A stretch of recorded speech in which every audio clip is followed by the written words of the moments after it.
Regime change in Moscow, definitely, the goal, Joly says, as Canada bans Russian steel, aluminum imports. Here's a summary of the article. Postmedia is committed to maintaining a lively but civil forum for discussion and encourage all readers to share their views on our articles. Comments may take up to an hour for moderation before appearing on the site.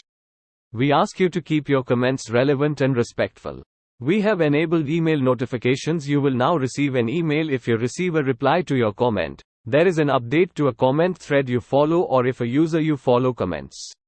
This post received a score of 9,300, with an upvote ratio of 96%. Here are the top comments in response to this article. Clearly this is the way forward, as Putin is not going to suddenly change his mind about Ukraine. Putin is desperate and old, time is absolutely not on his side. Eventually enough important Russians will get fed up with him bleeding and looting Russia, and show him the view from a window. Let's make our expectations more realistic.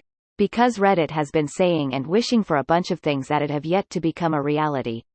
I think the more realistic scenario is that some oligarchs get upset that they can't access all of their money and arrange for Putin to have an accident. Whether, post-Putin, they get someone who will make a deal to withdraw from Ukraine and blame the whole thing on Putin, unilaterally withdraw without any deal, or double down on the war in the hopes of salvaging something from it is anyone's guess though.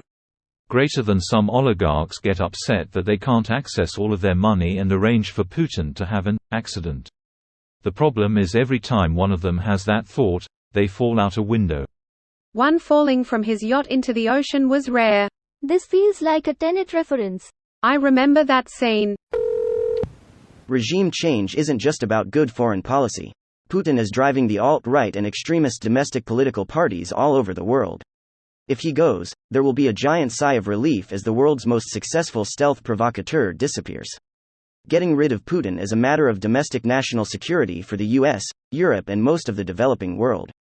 Unfortunately, I have a feeling that the propaganda monster he created through the FSB or other spy agencies has now a life of its own, and even if Putin goes away, the people working there will continue to deliver this kind of bullshit for their next overlord. The Murdoch media empire will push their propaganda even after Putin dies. If it survives $4 billion in defamation lawsuits. Joly, Joly, Joly, Joly. I'm begging of you, please don't take my steel. Joly, Joly, Joly, Joly, please don't take it just because you can. I imagine most of the top Russian brass at THOS stage would much rather go back to spending the military budget on feet pics and whatever at this point.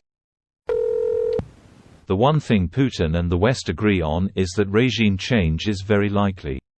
For Putin, there is no Supreme Court or legislature to blame for his failed special military operation. He either conquers Ukraine, militarily impossible, or dies in office. There is no third option. Greater than there is no third option. He's trying to put Gerasimov out there now as Generalissimo of the Russian Armed Forces' 3-day special military operation, so there is someone to take some fall. I don't suspect that will satisfy the nationalists though, and Putin has looked weak since before the war broke out. This video was automatically created by Reddit to speech. The article and comments in this video were selected from Reddit according to their upvotes, and any paraphrasing was performed by smmry.com, without any human intervention.